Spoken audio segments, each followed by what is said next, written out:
Good morning friends. हम अपने channel के अंतर्गत बड़ी सोच का बड़ा जादू पुस्तक आपके समक्ष प्रस्तुत कर रहे हैं, जिसमें चौथा भाग चल रहा था अब तक। बड़ा कैसे सोचें। इस लेसन के अंतर्गत हमारा आज का भाग है 14। मोटी हेडिंग है, हकलाने के बावजूद सफलता पाई जा सकती है। एक सेल्स एग्जीक्यूटिव ने मुझे बताया कि अगर सेल्समैन में दूसरे गुण हों तो सेल्समैनशिप में हकलाने के बावजूद सफलता पाई जा सकती है। मेरा एक दोस्त भी सेल्स एग्जीक्यूटिव है और वह मजाकिया स्वभाव का है। कुछ महीने पहले मेरे इस मजाकिया दोस्त के पास एक युवक आया और उससे सेल्समैन की नौकरी मांगी। इस युवक को हकलाने की आदत थी और मेरे दोस्त ने फैसला किया कि वह मेरे साथ मजाक कर सकता है। इसलिए मेरे दोस्त ने इस हकलाने वाले उम्मीदवार से कहा कि उसे तो सेल्समैन की ज़रूरत नहीं है, परंतु उसके एक दोस्त यानी कि मुझे एक सेल्समैन की ज़रूरत है। फिर उसने मुझे फ़ोन किया और मुझसे उस युवक की इतनी तारीफ़ कर दी कि मुझे कहना ही पड़ा, उसे अभी मेरे पास भेज दो। 30 मिनट बाद वह युवक मेरे सामने खड़ा था। उसके 3 शब्द बोलने से पहले ही मैं समझ गया कि मेरे दोस्त ने उसे मेरे पास क्यों भेजा था। मैं जय जय जय जय एक्स आर। उसने कहा, मिस्टर एक्स ने मुझे आपके पास नौकरी के लिए भेजा है। हर शब्द बोलने के लिए उसे संघर्ष करना पड़ रहा था। मैंने खुद से सोचा, यह आदमी $1 के नोट को वॉल स्ट्रीट में 90 सेंट में भी नहीं बेच पाएगा। मुझे अपने दोस्त पर गुस्सा आया, परंतु मुझे उस युवक से सच्ची हमदर्दी भी थी। इसलिए मैंने सोचा कि कम से कम उससे कुछ विनम्र प्रश्न तो पूछ लिए जाएं, ताकि मैं उसे कोई अच्छा सा बहाना बना सकूं कि मैं उसे काम पर क्यों नहीं रख सकता। चर्चा के दौरान मैंने पाया कि यह आदमी काम का था। उसमें बुद्धि थी, उसमें आत्मविश्वास था, परंतु इसके बावजूद मैं इस तथ्य को नहीं समझ पाया कि वह हकलाता था। आखिरकार मैंने उससे इंटरव्यू का आखिरी सवाल करने का फैसला किया। आपने ये कैसे सोचा कि आप इस जॉब में सफल हो पाएंगे? उसने जवाब दिया, मैं तेज़ी से सीख सकता हूँ। मैं लोगों को पसंद करता हूँ। मैं सोचता हूँ कि आपकी कंपनी अच्छी है और मैं पैसे कमाना चाहता हूँ। अभी मैं मेरे पास हकलाने की समस्या है, परंतु उसे परंतु उससे मुँह मुझे कोई परेशानी नहीं है। इसलिए मुँह मुझे नहीं लगता कि इससे किसी और को भी कोई परेशानी होगी। उसके जवाब ने मुझे बता दिया कि उसके पास सेल्समैन बनने के सचमुच महत्वपूर्ण योग्यता थी। मैंने तत्काल उसे मौका देने का फैसला कर लिया और आपको यह जानकर हैरत होगी कि वह एक सफल सेल्समैन बन चुका है। अगर बाकी बड़ी योग्यताएं हों तो बोलने वाले व्यवसाय में हकलाने की आदत भी आपकी सफलता की राह में बाधा नहीं बन सकती। इन 3 छोटे उपायों का अभ्यास कीजिए ताकि आप छोटी छोटी बातों के बारे में सकारात्मक रूप से सोच सकें। पहला नंबर, अपनी नज़र बड़े लक्ष्य पर लगाए रखें। कई बार हम उस सेल्समैन की तरह होते हैं जो सामान बेचने में असफल रहने के बाद अपने मैनेजर को बताता है, परंतु मैंने ग्राहक को सामने साबित कर दिया कि वह गलती पर था। बेचने में बड़ा लक्ष्य सामान बेचना होता है, बहस में जीतना नहीं होता। शादी में बड़ा लक्ष्य शांति, सुख, खुशी, बहस में जीतना नहीं था। यह कहना नहीं, मैं तुम्हें यह बात पहले ही बता सकता था। कर्मचारियों के साथ काम करते समय बड़ा लक्ष्य उनकी पूरी क्षमता का उपयोग करना होता है। छोटी छोटी गलतियों पर उन्हें नीचा दिखाना नहीं होता। पड़ोसियों के साथ बड़ा लक्ष्य आपसी सम्मान और दोस्ती होता है। यह देखना नहीं होता कि उनका कुत्ता कभी कभार रात में भौंकता है, इसलिए उस कुत्ते को जंगल में छोड़ देना चाहिए। मिलिट्री की भाषा में कहा जाए तो संग्राम में हारकर युद्ध जीतना बेहतर होता है। संग्राम को जीतकर युद्ध हारना अच्छा नहीं होता। अपनी नज़र को बड़े लक्ष्य पर जमाए रखें। खुद से पूछें, क्या यह सचमुच महत्वपूर्ण है? नकारात्मक रूप से उत्तेजित होने के बजाय अपने आप से पूछें, क्या यह मामला इतना महत्वपूर्ण है कि मैं इस बारे में इतनी चिंता करूं? अगर आप खुद से सवाल पूछेंगे तो आप छोटे छोटे मामलों पर कुंठित होने से बच सकते हैं। अगर हम झगड़े की परिस्थितियों में खुद से पूछें, क्या यह सचमुच महत्वपूर्ण है, तो हम कम से कम 90% झगड़ों से बच सकते हैं।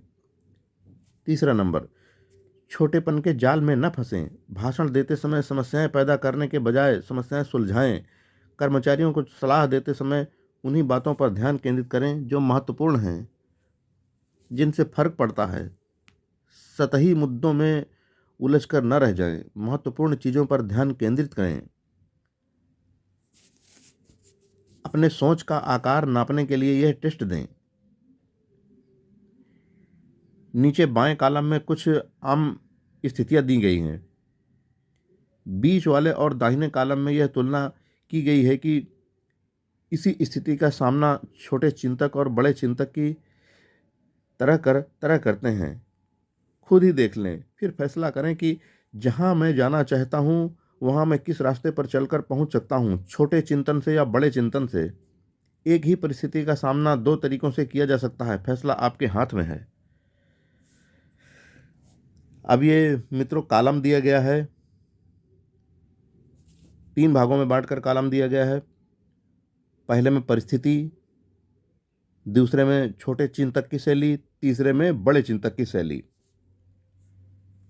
तो पहली परिस्थिति है खर्च का अकाउंट। अब छोटे चिंतक की शैली, खर्च में कटौती करके आमदनी बढ़ाने के तरीके खोजता है। अब वहीं बड़े चिंतक की शैली क्या होती है? ज्यादा माल बेचकर आमदनी बढ़ाने के तरीके खोजता है। कितना अंतर हो गया? छोटा चिंतक खर्च घटाकर आमदनी बढ़ाने की सोचता है और बड़ा चिंतक ज्यादा माल बेचकर आमदनी बढ़ाने की तरीके खोजता है।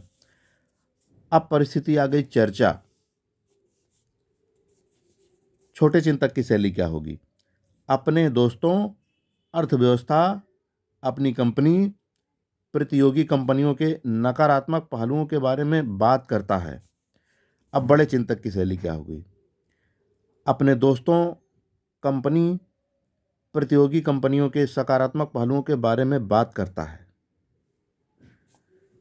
अब परिस्थिति दी गई है प्रगति। अब छोटा चिंतक की क्या शैली होती है सोचने की?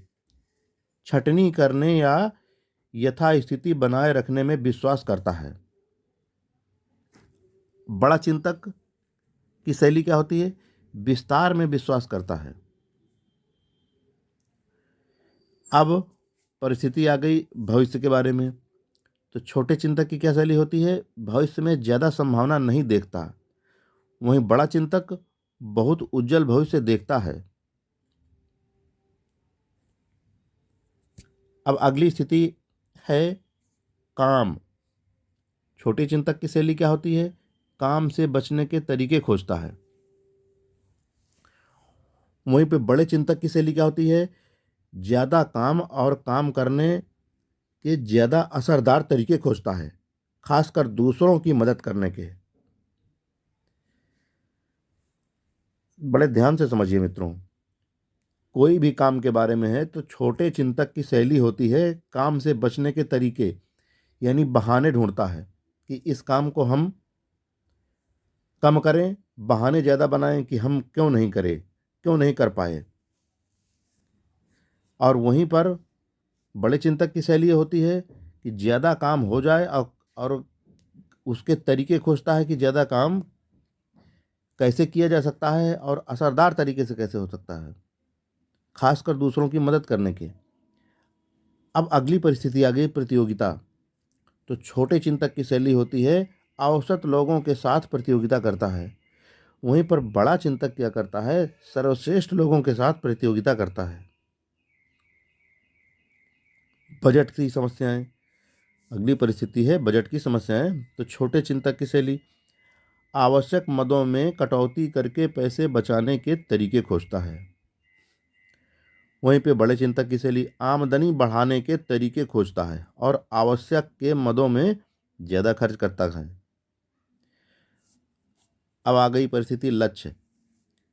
छोटे लक्ष्य बनाता है छोटा चिंतक, वहीं पर बड़ा चिंतक चिंतक क्या करता है, ऊंचे और बड़े लक्ष्य बनाता है। लक्ष्य की दृष्टि। छोटा चिंतक की शैली केवल थोड़े समय के लिए लक्ष्य बनाता है। बड़े चिंतक की शैली लंबे समय के लिए लक्ष्य बनाता है। सुरक्षा। छोटा चिंतक सुरक्षा की समस्याओं में उलझा रहता है। वहीं पे बड़ा चिंतक क्या करता है, यह मानता है कि सफलता मिलेगी तो सुरक्षा अपने आप मिल जाएगी। अब अगली परिस्थिति आई साथी के लिए। छोटे चिंतकों से घिरा रहता है। छोटे चिंतकों से घिरा रहता है। वहीं पे बड़े चिंतक की शैली बड़े प्रगतिशील विचारों वाले लोगों से घिरा रहता है। अब अगली स्थिति है गलतियां। तो छोटे चिंतक की शैली यह होती है, छोटी गलतियों को बढ़ा चढ़ाकर दिखाता है, राई का पहाड़ बनाता है। वहीं पे बड़ा चिंतक महत्वहीन बातों, छोटी छोटी गलतियों को नज़रअंदाज कर देता है। याद रखें, बड़ी सोच से हर तरह से फायदा होता है। अब ये भी नंबर वाइज दिए गए हैं, 5 नंबर तक हैं। नंबर 1, अपने आप को सस्ते में न बेचें। खुद का कम मूल्यांकन करने का अपराध कभी न करें। अपने गुणों, अपनी योग्यताओं पर ध्यान केंद्रित करें। यह जान लें, आप जितना समझते हैं आप उससे कहीं बेहतर हैं। दूसरा नंबर, बड़े चिंतक की शब्दावली का प्रयोग करें। बड़े, चमकीले, आशावादी शब्दों का प्रयोग करें। ऐसे शब्दों का प्रयोग करें जिनसे विजय, आशा, सुख, आनंद के भाव निकलते हों। ऐसे शब्दों का प्रयोग न करें जिनसे असफलता, हार, दुख के निराशाजनक चित्र बनते हों। तीसरा नंबर, अपनी दृष्टि को विस्तार दें। सिर्फ यह न देखें कि क्या है, बल्कि यह भी देखें कि क्या हो सकता है। चीज़ों, लोगों और खुद का मूल्य बढ़ाने का अभ्यास करें। चौथा नंबर, अपनी नौकरी के बारे में बड़ा दृष्टिकोण रखें। सोचें, सचमुच सोचें कि आपकी वर्तमान नौकरी महत्वपूर्ण है। आप अपनी वर्तमान नौकरी के बारे में क्या सोचते हैं? इसी बात पर आपका अगला प्रमोशन निर्भर करता है। पाँचवां नंबर, छोटी छोटी बातों से ऊपर उठें। अपने ध्यान को बड़े लक्ष्यों पर लगाएं। छोटे मामलों में उलझने के बजाय खुद से पूछें, क्या ये सचमुच महत्वपूर्ण है? बड़ा सोचकर बड़ा बन जाएं। मित्रों, आज का हमारा 14वां भाग यहीं पर पूरा हुआ। और बड़ा कैसे सोचें पुस्तक का यह लेसन भी पूरा हो गया। अब मित्रों, पुस्तक का अगला 5वां लेसन होगा रचनात्मक तरीके से कैसे सोचें और सपने देखें। तो अगला भाग हम कल प्रस्तुत करेंगे। ये भाग हमारा 15वां होगा। तब तक के लिए दोस्तों, हमारी पुस्तक को सुनते रहिए और अपने आचरण में उतार कर लाभ उठाते रहिए।